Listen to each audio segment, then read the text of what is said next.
Hey everyone, this is Athletes and Antiquities, and in today's video we're going to be talking about Prime cards, Legends cards, and Shining Legends cards, all of the Heartgold Soulsilver era chases.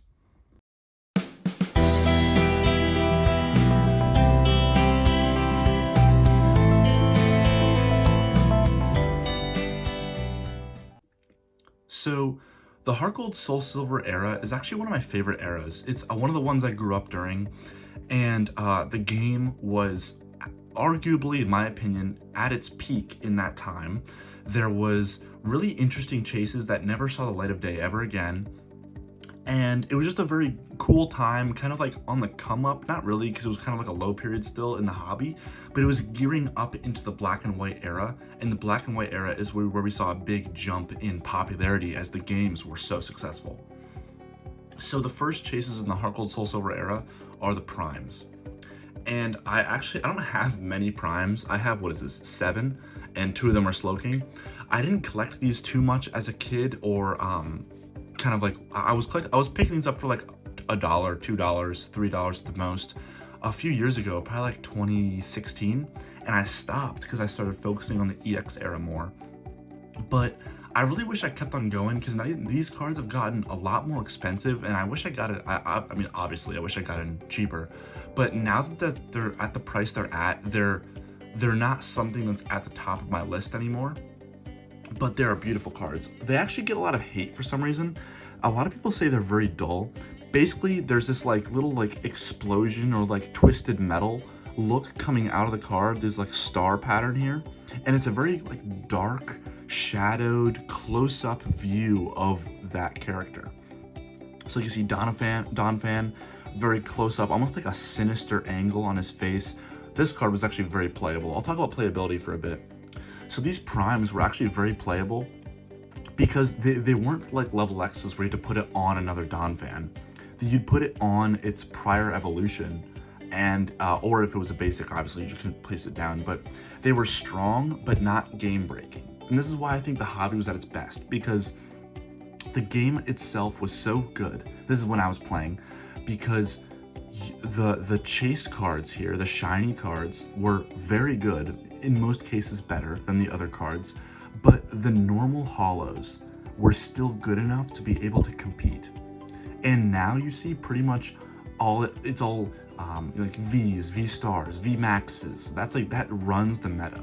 And back then, I think which prime, I think Meganium Prime, or no, I think it was Flagon Prime. One of them kind of like ran the meta, but it wasn't dominant. You didn't see like the champions always having 2 of the exact same deck. There was a variety to what you could bring and still succeed.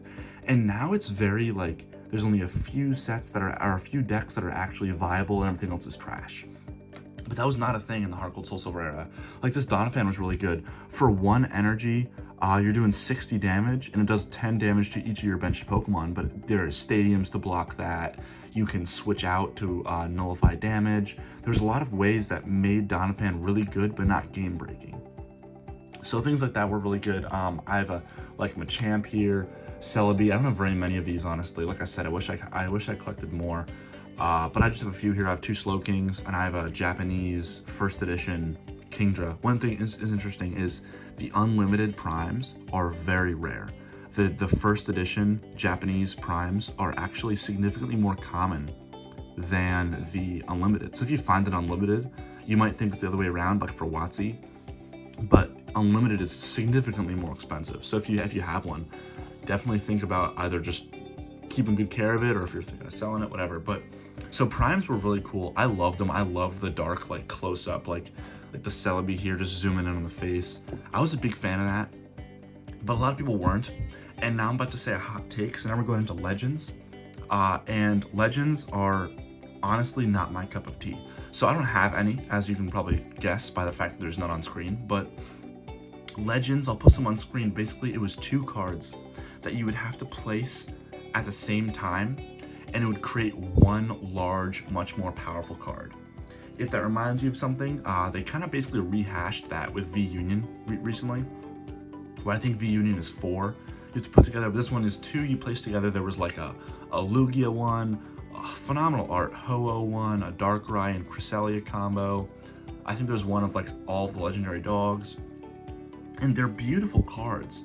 But I don't like the idea of only having half an art. I don't like the idea of like for collecting, I don't necessarily like having to like put them together to actually see the full picture. So they did release them as full cards, but they're like jumbo cards where you can get the full art together, but they don't fit in a normal case or card saver or anything. So I'm not really interested in that. But the art itself is some of the best art that Pokemon has ever made. But unfortunately, it was split between 2 cards, so that kind of kills a lot of the collectability for me personally. But a lot of people really like them, so obviously if you like them, don't listen to what I'm saying. But so Legends, that was like the next big rarity tier to come out. And the third one is like the awkward redheaded child of the Gen 4/Gen 5 era, and it is Call of Legends. So Call of Legends came out, and everyone was like, what is this? It was, I think to date, the strangest release that Pokemon has ever done. So if you weren't around then, Call of Legends released in a really bizarre way.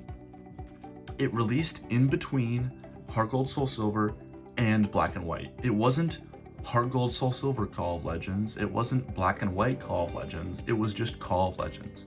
It was its own identity that just randomly came out in between Heartgold Soulsilver and Black and White. I think it was like an awkward like filler. I don't know like what their thought process was, but it wasn't linked to any game. Like every other set that's ever come out has been essentially linked to a game since like Nintendo took over. It's been like, you know, the EX era were all from Ruby, Sapphire, Emerald, Fire Red, Leaf Green, you know, like EX Fire Red, Leaf Green, EX Emerald, EX Dragon. All those ones were linked to the Gen 3 games. They were very predominantly Gen 3 Pokemon. Then you got into Diamond and Pearl. It was like Diamond and Pearl Stormfront, Diamond and Pearl like base. All of them had Diamond and Pearl in the name. Then it was Heartgold Soulsilver like Unleashed or whatever it may be. And then it was just Call of Legends. And it was very strange. And for their, I'll stop babbling, for their chases, it was these shiny cards. They're called SLs, which stands for Shining Legends, which is interesting because there's a set called Shining Legends. So when you say Shiny Legends, this isn't usually what you think of, but yeah, like if you can see down there, it says SL1. This is the first card in the set. I think there's, well, like 10 of them or something. I could be way off on that. I only have this one graded, and I only have one other from the set. But they're great cards. There's like a Rayquaza, there's a Kyogre, there's a Groudon. They're all their shiny variant of the card, of the Pokemon, but it's just got this great hollow pattern in the background. And another interesting thing is they aren't like a step up. They aren't like EXs where they're stronger. They aren't like level X's where they're stronger, or Megas. Anything else that's come out has had like a rarity bump. These ones were purely aesthetic. There were cards in the Call of Legends set that had the exact same attacks, exact same HP and everything, just different art, and they just basically released the same card with a different art, almost like an alternate art. So it was a very strange release, and it sold very terribly at first. I remember people were like, at because I went to a few local like tournaments and stuff in like 2011, and it was such a weird release. Like if you win a certain tournament, you'd like get a booster box or whatever, and people just didn't like Call of Legends. They were like upset to get a Call of Legends box as their prize over like either Black and White if that had come out yet, or if it was like, or just a Heartgold Soulsilver box. They were like, oh, you know, I got the weird one. I got Call of Legends. And now it's seen a huge price increase, and now Call of Legends is like one of the most expensive boxes because no one was buying it, so it sold poorly. Yeah, very strange release. But those are all the main rarity tiers of Heartgold Soulsilver era cards. Primes, I think, are super undervalued, but just for what they are, people kind of hate on them because of their strange look. But I think they're great cards. And this video was suggested by Case and Dowdy. He's a friend of mine. He's been watching the channel for a while, and he requested this video, so I thought I'd make one about just the different kinds of cards from this era. So what do you think? What do you value one over the other? Do you collect primes? Do you collect legends? Do you collect the Call of Legends? Whatever it may be, I'd love to hear about it. So yeah, let me know. Thanks. Bye.